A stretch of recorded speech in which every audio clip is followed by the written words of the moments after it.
welcome to my channel Commerce Minded. My name is Priya Anand and today is day 6 of our 20 day series. आज मैं सबसे पहले आपको कुछ revision करवाऊंगी जो हमने अब तक वीडियोस में पढ़ा है और जो लास्ट जो चैप्टर्स में मैंने आपको बताया है उसकी एक क्विक रिवीजन होगी. Then we will start with our questions. अब क्या होता है बोर्ड एग्जाम में, बोर्ड पेपर्स में एक क्वेश्चन इस तरीके का आ जाए, लेट्स से बॉन्ड्स.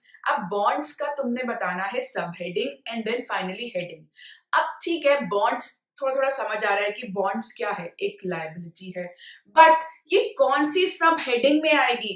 ठीक है भाई, एक लायबिलिटी है तो कौन सी लायबिलिटी है? Non current liability.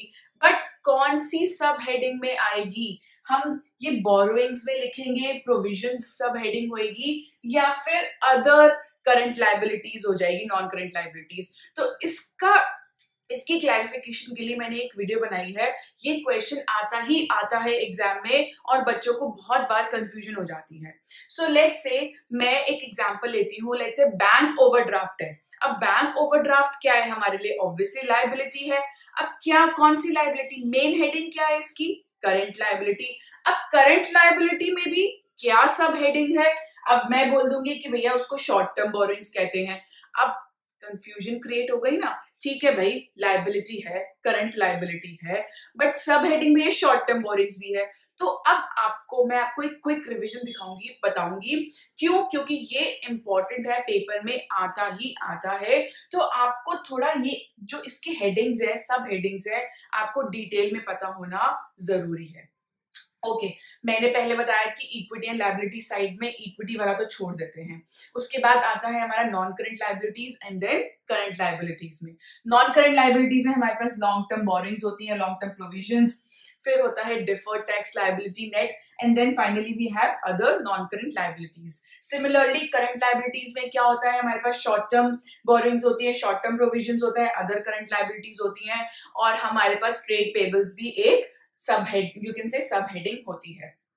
तो अभी मैं आपको इस वीडियो में इन तीनों का डिफरेंस बताऊंगी ताकि आपको एग्जाम में क्वेश्चन आए तो आप इजीली और क्विकली सॉल्व कर दो.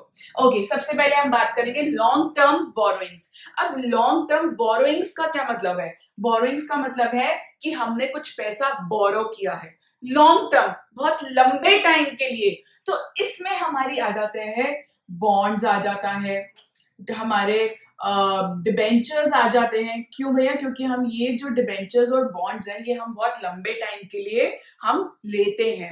फिर आ जाता है टर्म लोन. हमने कोई टर्म लोन लिया है बैंक से, वो भी बहुत लंबे टाइम के लिए आता है, हर साल पे साल हम उसको इंटरेस्ट पे करते रहते हैं. और ऐसी एक चीज आती है पब्लिक डिपॉजिट्स.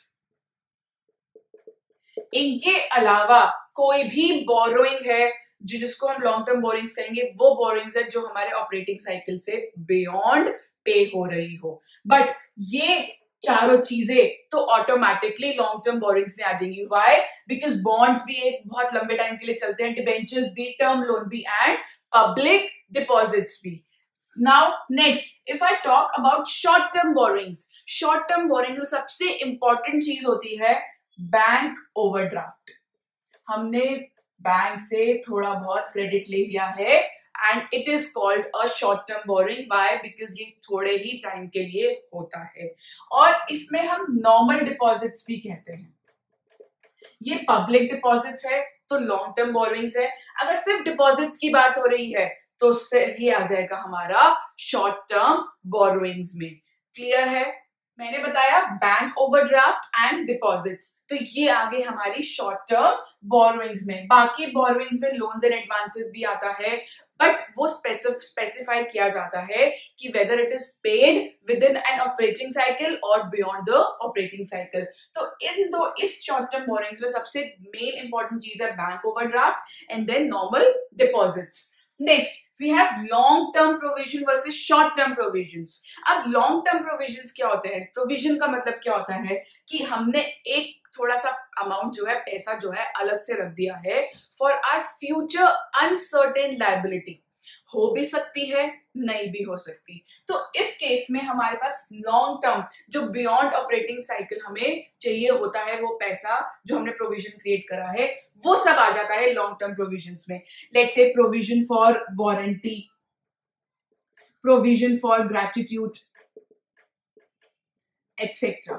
ये सारे प्रोविजन आ जाते हैं हमारे लॉन्ग टर्म प्रोविजंस। और शॉर्ट टर्म प्रोविजंस में आता है हमारा प्रोविजन फॉर जो भी हम एम्प्लॉय बेनिफिट के लिए हम जितने भी प्रोविजंस बनाते हैं वो सारे हमारे आ जाते हैं शॉर्ट टर्म प्रोविजंस में।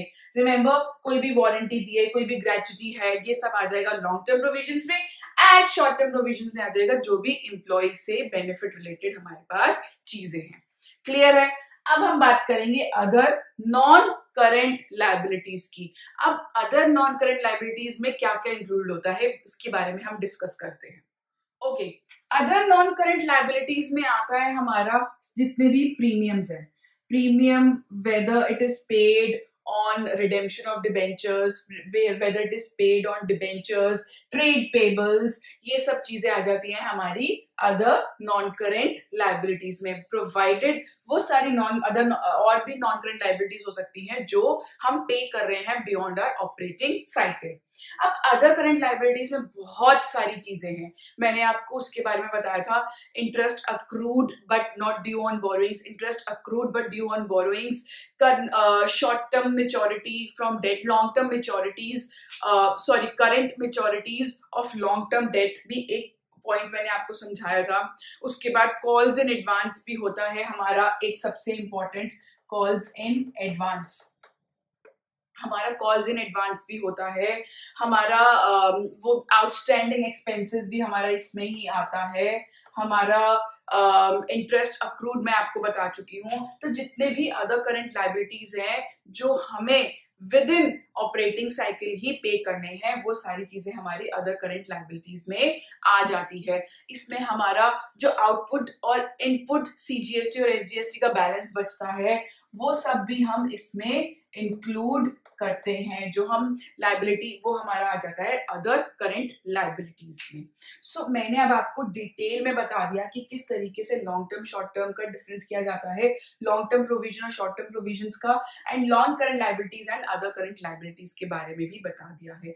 अगर क्वेश्चन में आता है कि टर्म लोन की सब हेडिंग एंड हेडिंग लिखो, तो उसमें हमारी हेडिंग सबसे पहले आएगी, मेन हेडिंग आएगी नॉन करंट लायबिलिटीज एंड सब हेडिंग आ जाएगी हमारी शॉर्ट टर्म बोरोइंग्स। ये वाला क्वेश्चन एग्जाम में आता ही आता है, तो आपको डिटेल में इनके पॉइंट्स लर्न करना बहुत जरूरी है।